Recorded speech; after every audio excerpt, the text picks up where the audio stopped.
Okay, once you've got the motor mount out, next thing would be to take off this bolt here, which I've already got loosened up. Go ahead and take that off. Be sure to replace these two washers.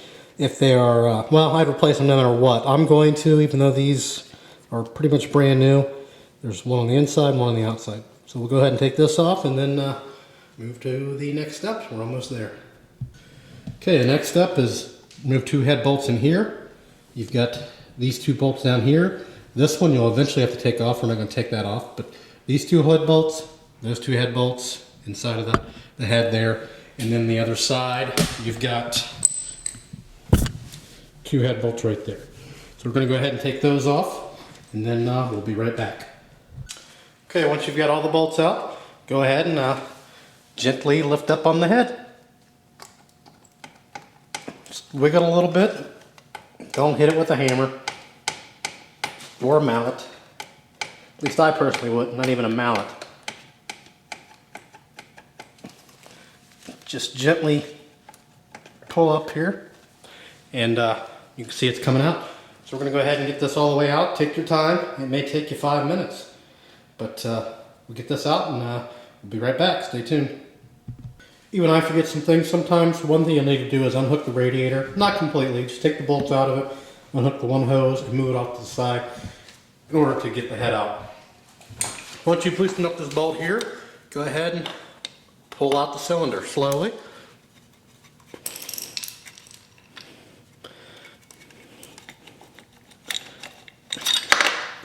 And there's the old pistons flopping around. So we'll go take this to the bench and we'll be back.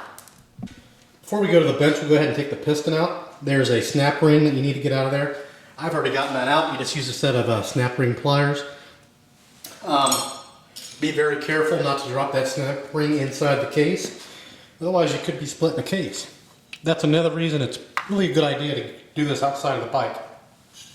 And once that's out, just push the rod out, or the pin out, wrist pin, and then pull the piston out. So that's pretty much it. We'll be back and we'll take you to the bench. Stay tuned. Okay, preparing the cylinder for the install. First thing you want to do is take out all your little bushings here, or whatever you want to call those. There's another one that goes on the other side. It's actually on the top of the head right now. Sorry about that. And you've got one on the bottom. Go ahead and transfer those over to the new. And we're almost ready to go install this into the bike. So next thing we'll do is we're going to rub a little bit of oil on the inside of this. Well, we'll actually do that in the bike. We'll do that. So for now, stay tuned and we'll get this installed. First thing I like to do is I stuff the cylinder, well, not stuff it, but full of paper towels around there.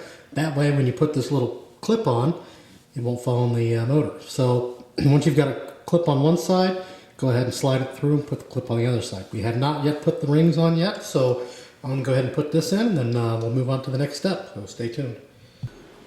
Okay, you can see we got the piston in, got the rings installed. Simply, I'll put a video in the link, but basically I dab a little bit of oil on the rings and I install them. The bottom ring, the very bottom, that goes between the wiper, is going towards the intake, facing this way. Then you've got the wiper, then I've got the top of the wiper ring, which goes towards the exhaust, and then I've got the very top ring, which goes towards the intake again. You gotta finagle them, you gotta twist them 180 degrees so that the lines are not lining up. But all the rings are installed, the pins in. You see I've got some towels in there so nothing falls down in, and there you have it. Now we're going to install the cylinder, which I'm just going to probably do that off camera. I've got a complete other video of that, so again, these videos take time. There's no sense in me kind of repeating what I've already done. And I'll put a link to that again. I'll put that in the description. So stay tuned and we'll move on from there.